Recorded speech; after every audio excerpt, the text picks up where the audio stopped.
Hello all, it's Jmix here, and I'd like all my YouTube subs and viewers to check out AJ Benza's new podcast called Fame is a Bitch. You can check out the first couple episodes if you hit this link right here, which will also be in the description, but I highly encourage you guys to get it on Google Play, get the app, tune in, and listen. For those who want the inside information on some of the most scandalous celebrity events, I think this podcast is going to be for you. So be sure to get it on Google Play and support AJ Benza. Without any further ado, here's the next installment. This is a Jmix exclusive.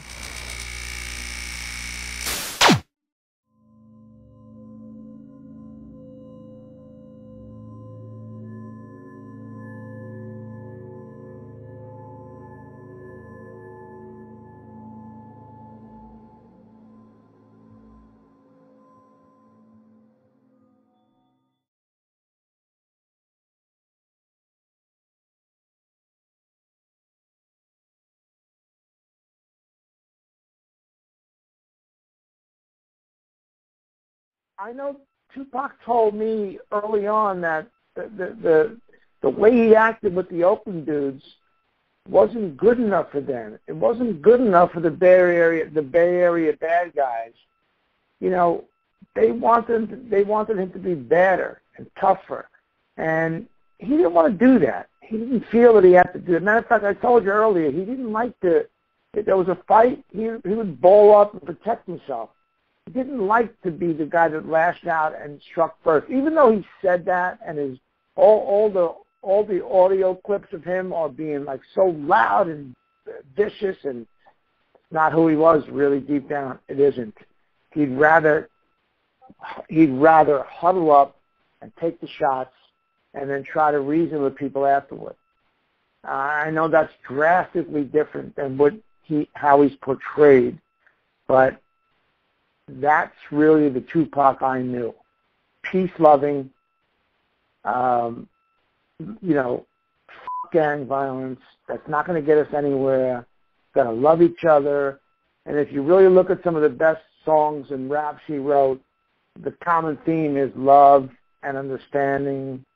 And I think the dumber hip hop fans don't hear that chord and don't really focus on it. They focus on, blood and guns and beefs, but that's not really what he was deep down in his soul. It's not. And you just got to hope they get to it at a certain point and listen to all this and realize that deep down it was peace. Martin Luther King, deep down was peace. Sure, he sounded like an angry motherfucker. He sounded tough, and he said things, and he made people know, I'm not going to cross this line. But deep down, it was about peace. And that's what Tupac was. And I think to this day, I'm not the first person to say this, but I think that this is a guy that would have taken Black Lives Matter, for instance, and made it a real group and made it really matter instead of what it is right now. What it is right now is a joke. Tupac would have legitimized it, and I could definitely have seen him being the person that was spearheaded it and changed a lot of shit that went on in the last 3 or 4 years in this country. With the revelations that Reggie Wright Jr. and Sr. were involved in long-term drug trafficking, do you think, in your personal opinion, that brings us any closer to Tupac's case being actually solved? I don't know if we can ever completely solve it. I know I'm close to, we know the same people, R.J. Bond, those guys have done their part with putting 2 and 2 together to equal 4, etc. But there was such a bigger picture about corruption, and basically Tupac liked to sing about bad people and corruption and things that were wrong in the world. And in the end, that's who he was taken down by. And while he didn't mention them in every song, guys like Reggie Wright and guys like, God, there's so many of the crooked cops, the Compton police force. The shit that they were doing, laundering money. I mean, there was such a bigger issue at hand. We look at Tupac and we put him on a pedestal because he was the best hip-hop, best rapper. But right behind him, you've got to juxtapose or superimpose a criminal empire with Compton and L.A. Sheriff's Department and laundering money and Reggie Wright and Suge Knight and Suge's ex-wife and how they wanted to take the company away from him. There was a much bigger picture. And in the end, Tupac was collateral damage for all they wanted to do with that big picture. And that night in Vegas, when Reggie and the crew wanted to take out Suge, it sucks that of all nights in the world, they can miss that 350-pound target and hit this skinny, wiry, tough rapper, Tupac. But that's what happened. That's what happened, and Suge is backing it up, and this is something I said a long time ago, and I feel great about it because that's what I've always felt, and that's how me and R.J. Bond met, because I saw his documentary, Tupac Assassination, Battle for Compton, and I'm like, that's exactly what I know. That's exactly what I feel like happened. So all that stuff happened, and you saw what went down. It was a much bigger thing. It's almost like the equivalent of, The Godfather and all the families and all the drugs and the crime empire that was going to go on. There were going to be casualties. Sonny Corleone was one. Freda was one. There was 100 of them.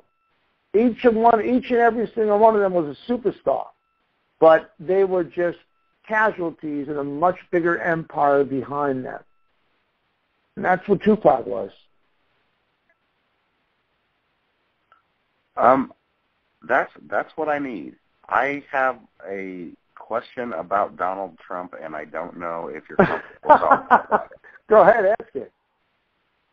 You and Trump dated the same girl. You had a kind of a public on-air bash on Howard Stern. Oh, yeah. How do you feel about news media outlets now using a clip that you said to try to prove some kind of collusion between Russians? What? Say that again about me and Russia, collusion. Say it again. How do you feel about a audio clip being used that you said about Trump being? Oh, I know. They're using that clip where you're like, where you say, and they're trying to show that that's some kind of collusion. How do you feel? No. Here's what I feel. If anybody in this world could have a beef about Donald Trump and hate him and sell him up the river, it's me. Because back in 2000, when the love of my life and I, this beautiful supermodel named Cara Young, and we were together, and I got the call to come to L.A. for a TV show, and she said, you got to go and be a star. And I knew if I left New York, I would leave her to the billionaire wolves that pick up these models and them and whatever, and that's exactly what happened. I just never thought it would be Trump. And when that happened, there was a big falling out between her and I and me and Trump. But I know for a fact that, Trump, when we would talk early on in my news career, we were a couple of single guys. This is before I dated Cara and he dated Cara, and we'd talk about, we were single guys. And he'd say, what are you doing? I said, I went to Cuba. The girls are gorgeous. And he'd say, you got to go to Russia. The girls are insane. They've got no morals. It's fucking wild. And I remember that conversation. But nothing in that conversation lends itself to him telling me I whores and they're the best. And even if he did, I don't care. He was a single guy. We all did crazy. I was fucking whores in Cuba. I don't care. So I'm not going to sit there and pin him to the cross because that might have been what he did. So it's been a 9-month investigation. I'm a journalist. By now, you you've got to have proof of collusion. You've got to have proof of something. They still haven't shown any of us, here's what went down. And I'm an impartial journalist, but if you show me that this is what he did, I'm not so sure I'd still turn against him. But okay, if he some Russian whores, good for him. The same journalists who will write about Crips talking to Bloods and tying red bandanas to blue bandanas is a beautiful statement in L.A. Then they'll turn and say, oh, Trump talked to Putin a second time. Who gives a f***? You know, Crips talk to Bloods. When things got better in L.A., it's because Crips and Bloods said, f*** this. You know, after the Source Awards, we got to fix this up, blah, blah. If he had a second sit down with Putin to talk about the state of the world, the two most powerful men in the world, we should feel good about that. If he couldn't get an audience with Putin, we should be nervous. This is a power on a level we can't understand.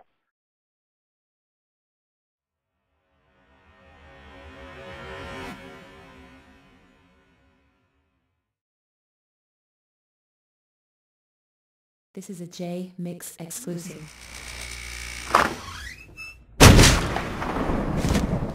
What up, shut up?